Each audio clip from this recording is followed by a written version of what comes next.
आज हम लोग क्वेश्चन नंबर 67 पर पहुंच चुके हैं। तो 67 नंबर क्वेश्चन सॉल्व करेंगे। बोल रहा है एक current I ampere flow in the loop.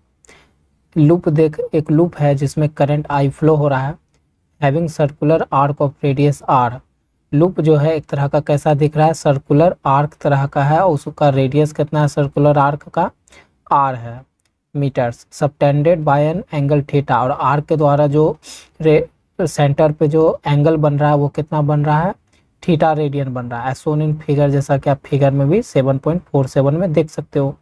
The magnitude of magnetic field at the centre O is. तो आपको बताना है कि मैग्नीट्यूड बताना है मैग्नेटिक फील्ड का कि सेंटर ओ पे कितना मैग्नेटिक फील्ड लग रहा है। तो इसका सॉल्यूशन क्या है,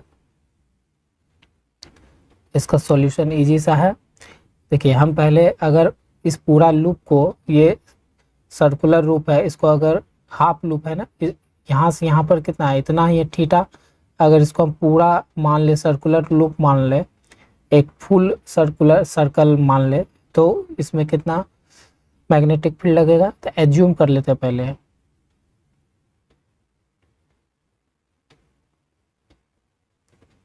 assuming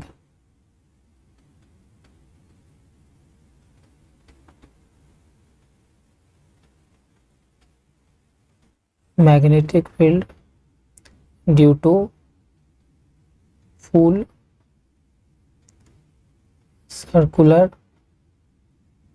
loop. Magnetic field due to full circular loop, पूरा ये जो सर्कुलर लूप के कारण अगर मैग्नेटिक फील्ड कितना प्रोड्यूस होगा सेंटर पे, वो अगर देखे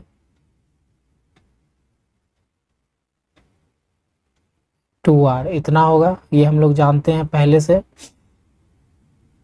तो ये जो है, ये जो मैग्नेटिक फील्ड निकला है फुल सर्कुलर लूप, कितना एंगल पे निकाले हैं, पूरा ये एंगल कितना हो जाएगा, 2 पाई रेडियन एंगल होगा। तो इस पे इतना निकला है, तो लिख सकते हैं 4 2 पाई रेडियन एंगल के लिए जो मैग्नेटिक फील्ड सेंटर पे लग रहा है वो कितना लग रहा है, u0I/2r, यही लग रहा है जो इक्वेशन 1 है हमारा। ठीक है, अब अगर हम ये 2 पाई रेडियन के लिए, अगर इसका 1 रेडियन के लिए पता करें तो 4 1 रेडियन एंगल, तो क्या हो जाएगा, u0I/2r 2 पाई।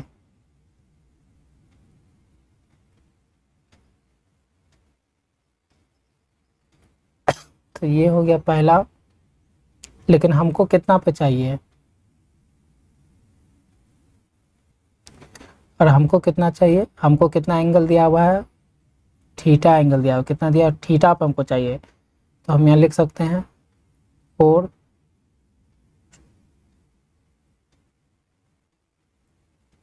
थीटा रेडियन मैग्नेटिक फील्ड कितना होगा, तो थीटा से इसको डिवाइड गुना कर देंगे, इसको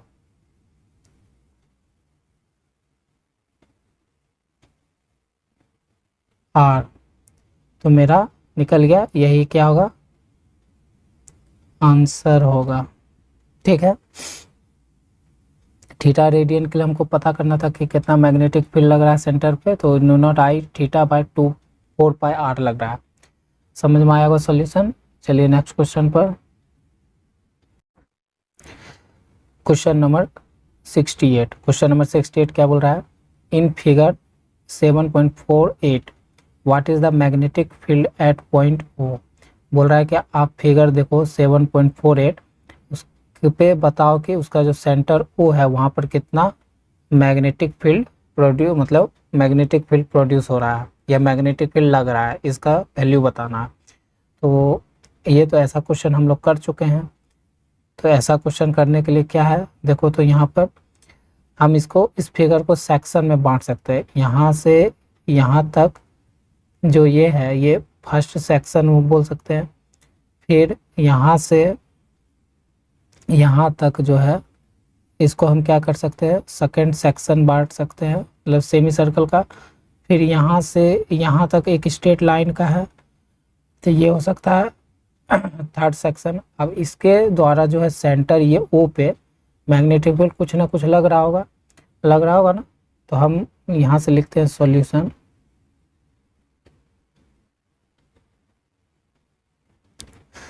सॉल्यूशन लिखते हैं तो क्या लिख सकते हैं,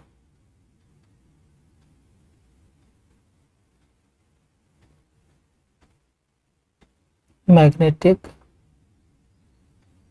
field due to section, magnetic field due to section किसके, इस स्ट्रेट लाइन के, किसके कारण, तो अच्छा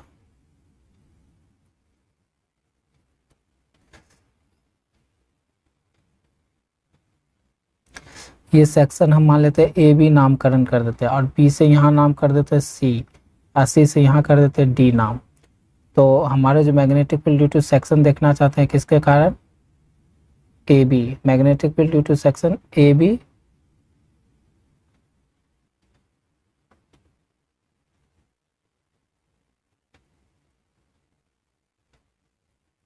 ओ पे, ठीक है। तो ये जो सेक्शन हमारा यहाँ से सेंटर ओ पे जो मैग्नेटिक फील्ड लग रहा है इसको देखना चाहते हैं।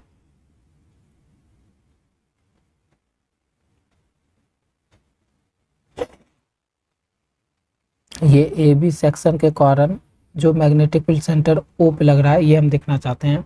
तो ये हम जानते हैं बाय बायोट सेवर्ट्स लॉ के द्वारा क्या देख रहे हैं,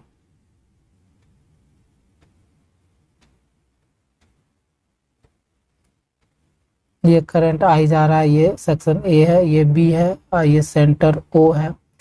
तो दोनों क्या है, एक स्ट्रेट लाइन में है, एक ही लाइन में है। तो यहाँ पर थीटा का मान कितना हो रहा है, यहाँ पर थीटा का मान 0 डिग्री हो रहा है, बाय सेवर्ट्स लॉ जानते हैं। तो थीटा कितना है, 0 डिग्री।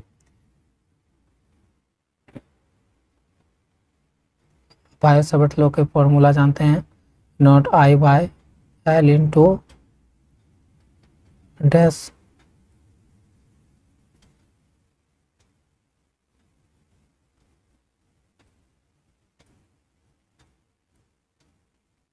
क्रॉस है तो साइन थीटा में टूटेगा,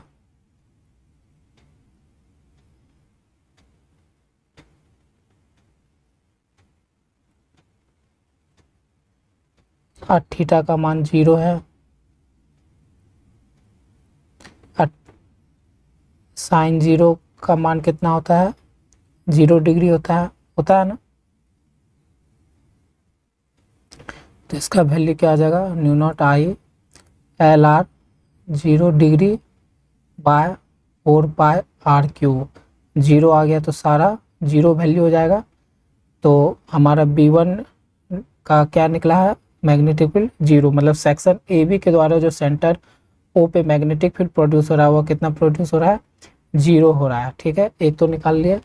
अब इसके द्वारा निकालते हैं, ये सेक्शन, इस सेक्शन के कारण बीसी सेक्शन के कारण जो एक सेमी सर्कुलर दिख रहा है उसके कारण लगाते हैं।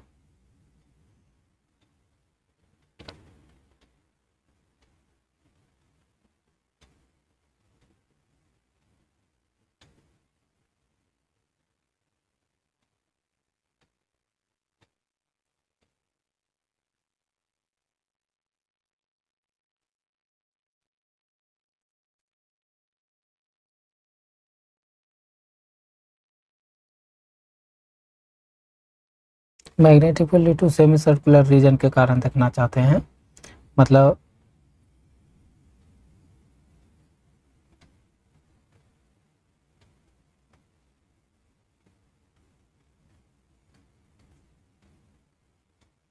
ये आपका आर है, ठीक है। इसके कारण हम मैग्नेटिक फील्ड देखना चाहते हैं इस सेमी सर्कुलर के कारण। तो क्या लगेगा,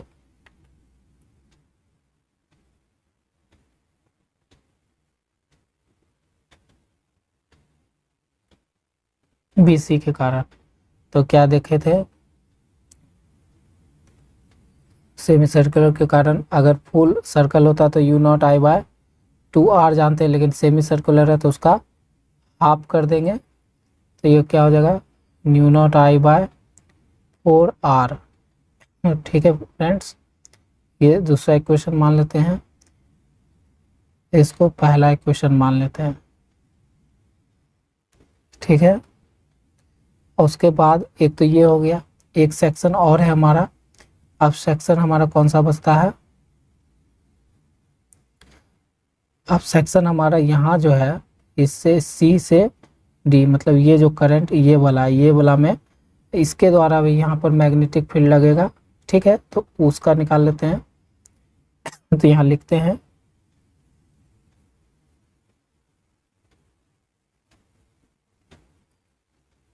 magnetic field due to semi infinite wire, जो क्या है हमारा, क्या माने इनफिनाइट वायर, CD सेक्शन। ठीक है, CD मान रहे, इसके कारण कितना लगेगा, ये मैग्नेटिक फील्ड हम देखना चाहते हैं। तो B3 बराबर नॉट आई बाय पूरा क्या है लेंथ 2πr है ना, तो इतना लगेगा इसके कारण मैग्नेटिक फील्ड इस पे। तो हमारा टोटल रिजल्टेंट मैग्नेटिक फील्ड निकालेंगे, तो टोटल रिजल्टेंट मैग्नेटिक फील्ड क्या हो जाएगा, हम यहाँ लिख सकते हैं रिजल्टेंट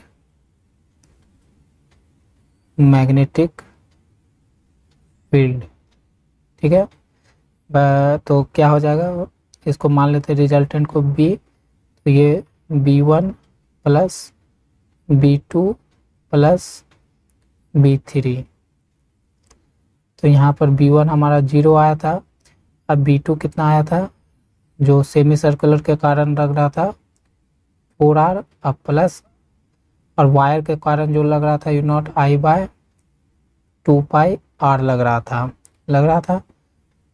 तो इसका मान हो जाएगा क्या, ये तो 0 हो गया, सिर्फ इस दोनों की वैल्यू में कॉमन क्या है, new naught I by 2r। तो हमारा यहाँ बचेगा क्या, अगर कॉमन ले रहा है तो यहाँ क्या बचेगा 1/2 अब प्लस 1/, यहाँ से 2r गया तो यहाँ से पाई। लेकिन हमारा जो है आंसर इसी फॉर्म में दिया हुआ है, तो इस फॉर्म को मिटा देते हैं हम,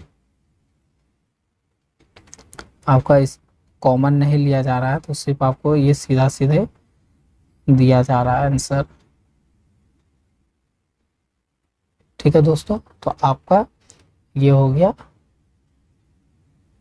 सवाल का जवाब, कि जो पूरा मैग्नेटिक फील्ड सेंटर पे लगेगा तीनों सेक्शन के कारण, वो पूरा कितना लगेगा सेंटर पे, ये लगेगा mu naught I by 4π plus mu naught I by 2πr।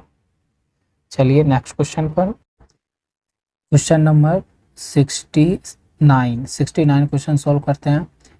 एक helium nucleus make full rotation in a circle of a radius, एक हीलियम न्यूक्लियस जो है एक हीलियम न्यूक्लियस है जो फुल रोटेशन कर रहा है, full rotation in a circle of radius 0.8 metre, जो सर्कल रेडियस है सर्कुलर लूप में मूव कर रहा है, तो उसका जो फुल रोटेशन कर रहा है हीलियम न्यूक्लियस, तो उसका रेडियस कितना है सर्कल का 0.8 मीटर, और कितना समय में ले रहा है मूव करने के लिए 2 सेकेंड।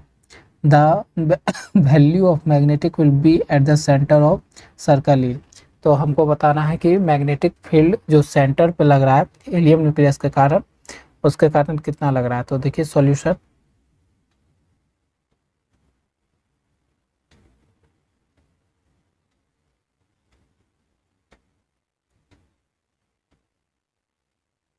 ये है सर्कुलर लूप। ठीक है,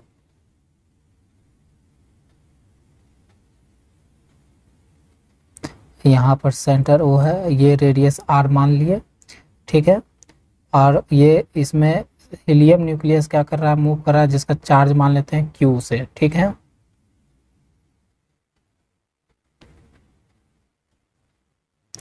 ठीक है, तो इतना है।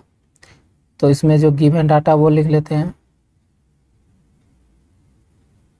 तो आर का मान कितना दिया हुआ है 0.8 मीटर। टाइम आपको दिया हुआ है कि रोटेशन का 2 सेकेंड। और मैग्नेटिक फील्ड तो वो पूछ रहा है कि सेंटर पे कितना लगेगा, ये तो हम निकाल लेंगे। ठीक है, तो देख रहे हैं कि कोई सर्कुलर लूप है, उसमें हीलियम न्यूक्लियस कोई चार्ज क्यू से मूव कर रहा है। तो हम लोग बी का फॉर्मूला क्या जानते हैं, we know that magnetic field जो सेंटर पे लगेगा वो कितना लगता है कोई भी सर्कुलर लूप में जब कोई करंट फ्लो करता है या charge, mu naught I by 2r, यही लगता है। हमको इसी फॉर्मूला से सॉल्व हो जाएगा ये सवाल। तो लेकिन हमको न्यू नॉट का मान तो पता होता है 4 पाई इंटू 10⁻⁷ और r का मान हमको गिवन है 0.8 मीटर। तो हमको सिर्फ किसका मान चाहिए, हमको करंट का मान इसमें इस सवाल में नहीं है, तो करंट का मान हमको पता करना होगा। तो पता कहाँ से करेंगे, ये जो आप देख रहे हैं हीलियम न्यूक्लियस, इसी में कंसेप्ट छिपा हुआ है। तो देखिए हीलियम न्यूक्लियस का जो चार्ज होता है वो क्या होता है, चार्ज जो कंटेंट करता है वो 2e करता है कंटेंट। ठीक है, तो q बराबर 2, ई का मान कितना होता है 1.6 इंटू 10⁻⁹ यही होता है। तो हमारा ये आ गया। और हम जानते हैं एक फॉर्मूला I बराबर Q/T जानते हैं, तो हमको I का मान ही निकालना है। तो Q का मान रख सकते हैं 2 इंटू इतना इंटू -19/T कितना रख सकते हैं, T आपको गिवन दिया हुआ है 2 सेकंड, 2 से 2 खत्म हो गया। तो I बराबर कितना बचा 1.6 इंटू 10⁻⁹ इतना एम्पियर बच गया। ठीक है, हमारा ये करंट आ गया। यही करंट का वैल्यू क्या करना है, इसको यहाँ पर पुट कर देना है। तो पुट करेंगे तो हम यहाँ लिखेंगे कि B बराबर new not I bye 2r। तो यू नॉट का मान तो पता है हम लोग को कितना होता है 4 पाई इंटू 10⁻⁷ गुना I का मान कितना है 1.6 इंटू 10⁻⁹ बाय 2 इंटू रेडियस का मान है 0.8, 2 से 2 खत्म। अच्छा, इसको काटते नहीं है, ठीक है, इसको ऐसे ही रहने देते हैं 4 और ये 2 रहने देते हैं। ठीक है,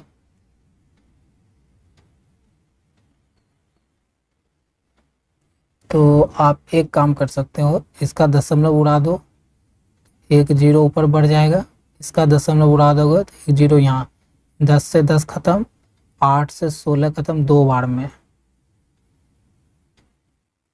तो इतना को हम क्या कर सकते हैं, ये लिख सकते हैं यू नॉट आई ही रहने देते हैं। ठीक है दोस्त, और क्या हो जाएगा 2 से 2 यहाँ कट जाएगा भले, तो कितना बचेगा नो नॉट आएगा 10 10⁻⁹ इतना बचेगा। तो हमारा कितना फॉर्मूला है 10⁻⁹ नॉट। तो हमारा आंसर आ गया इस न्यूमेरिकल का, इस सवाल का। समझ में आया होगा, तो आपका ये है सवाल। चलिए next question.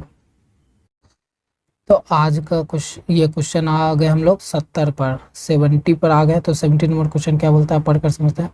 Magnetic field inside a current carrying solenoid is. देखो करंट कैरिंग सोलेनॉइड कैसे बनता था,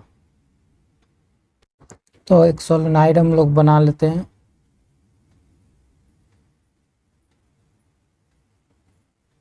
मान लो ये एक सॉफ्ट आयरन लिए, ठीक है, सॉफ्ट आयरन मेटल लिए, इसको क्या किए बाइंडिंग इस पे कर दी है सोलेनॉइड बनाने के लिए, तो जानते हैं। इसमें करंट हम आई फ्लो करवा देते हैं, तो इसमें क्या प्रोड्यूस होता है, हमारा मैग्नेटिक फील्ड प्रोड्यूस होता है, जिसका फॉर्मूला क्या बनेगा due to current naught N I. यहाँ पर एन क्या है हमारा टर्न है, आई क्या है हमारा जो करंट बह रहा है ये, ठीक है। तो देख सकते हैं कि यहाँ पूछ रहा है कि डायरेक्टली प्रोपोर्शनल टू करंट, जो मैग्नेटिक फील्ड इनसाइड एक करंट कैरिंग सोलेनॉइड होता है वो किसके डायरेक्टली प्रोपोर्शनल करंट के होता है। हाँ, तो हमारा ऑप्शन क्या हो जाएगा, तो बी पहला वाला ऑप्शन देखते हैं, तो डायरेक्टली प्रोपोर्शनल तो होता है ये मैग्नेटिक फील्ड, तो आपका यही सवाल हो जाएगा आंसर। ठीक है, पहला वाला ऑप्शन 1।